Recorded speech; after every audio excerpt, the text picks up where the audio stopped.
नवम कक्षा के प्यारे बच्चों, हम लोग क्षितिज कोर्स अ के तहत आज पद्य भाग का अंतिम पद्य बच्चे काम पर जा रहे हैं शीर्षक कविता को पढ़ेंगे, जिसके रचनाकार राजेश जोशी जी हैं।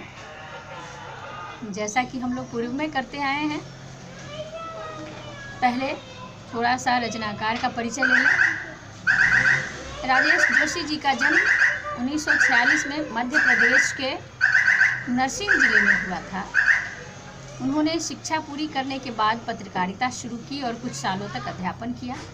राजेश जोशी जी ने कविताओं के अलावा कहानियाँ भी लिखी, नाटक, लेख और टिप्पणियाँ भी लिखी और कुछ लघु फिल्मों के लिए उन्होंने पटकथा लेखन का कार्य भी किया। इसी रचना क्रम के तहत हम लोग थोड़ा सा देखते हैं कि इनके कुछ रचना जो है वो कौन कौन से हैं। एक दिन बोलेंगे पेड़, मिट्टी का चेहरा, नेपथ्य में हंसी और दो पंक्तियों के बीच आदि इनकी रचनाएं हैं।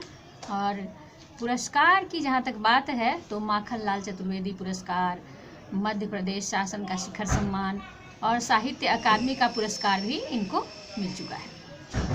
इनकी कविताएं गहरे सामाजिक अभिप्राय से ओतप्रोत होती हैं और वे हमारे जीवन के संकट काल में भी हमारी गहरी आस्था को उभारती हैं। कविताओं में स्थानीय बोली, वाणी, मिजाज और मौसम सब कुछ हमें देखने को मिलता है। हम लोग जो इस कविता को पढ़ने जा रहे हैं उसमें बच्चों का जो बचपन छिन जाता है उसकी चर्चा की गई है और कवि ने उसी आर्थिक सामाजिक विडंबना की ओर इशारा किया है। कुछ बच्चे खेल, शिक्षा और जीवन का जो सचमुच का उत्साह होता है उससे अनायास ही वंचित हो जाते हैं अपनी गरीबी की वजह से। बच्चों, उस पर चर्चा की गई है। सुनिए गौर से इसको। कोहरे से ढकी सड़क पर बच्चे काम पर जा रहे हैं। सुबह सुबह बच्चे काम पर जा रहे हैं। हमारे समय की सबसे भयानक पंक्ति है यह। भयानक है, इसे विवरण की तरह लिखा जाना चाहिए, इसे सवाल की तरह। काम पर क्यों जा रहे हैं बच्चे? क्या अंतरिक्ष में गिर गई है सारी गेंदें? क्या दीमकों ने खा लिया है सारी रंग बिरंगी किताबों को?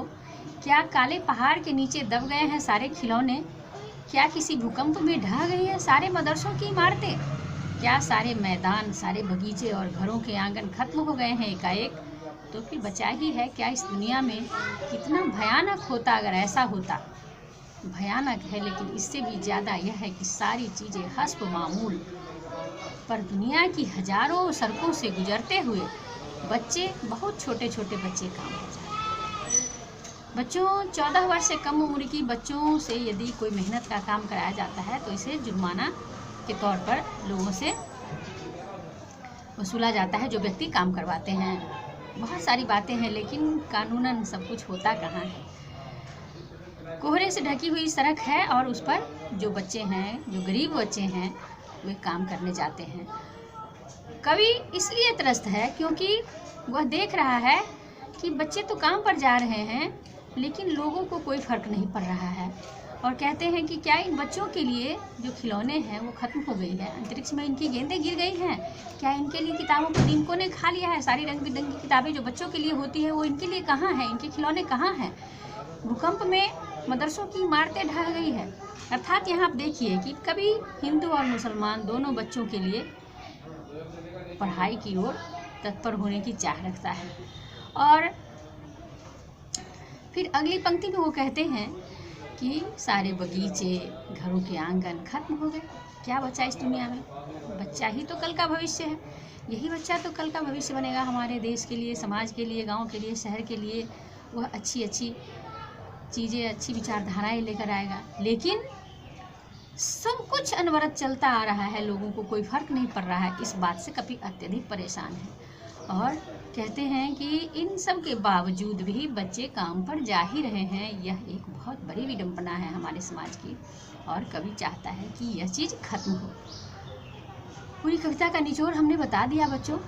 हमें यह ध्यान रखना है कि आगामी दिनों में हम सब इस कविता को ही न पढ़ें, अपने अंदर की मानवता को भी जगाएं और जितना तक हम सब से बन पड़े बच्चों के लिए कुछ करने के लिए सोचें।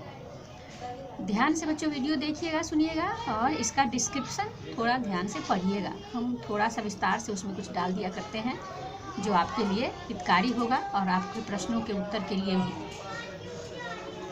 जैसे प्रश्न है पाठ में कि सुविधा और मनोरंजन के उपकरणों से बच्चे वंचित क्यों हैं। प्रतिदिन जीवन में कोई बच्चे लोग काम पर जाते हुए देख करके भी अटपटा लोगों को नहीं लगता, यह क्यों, यह ऐसी उदासीनता क्यों। और आप कब कब किस किस जगह पर बच्चे को काम पर करते देखते हैं, इस सब की चर्चा। तो थोड़ी सी आप अपनी मनोभावना को विकसित करें और डिस्क्रिप्शन को भी देखें। आपकी समस्याओं का समाधान हो गया और आपके प्रश्नों के उत्तर भी वीडियो और डिस्क्रिप्शन के माध्यम से आसानी से मिलेंगे। वीडियो बहुत लंबा हो जाएगा। पुनः अगली कक्षा में मिलते हैं अगले वीडियो के साथ। धन्यवाद।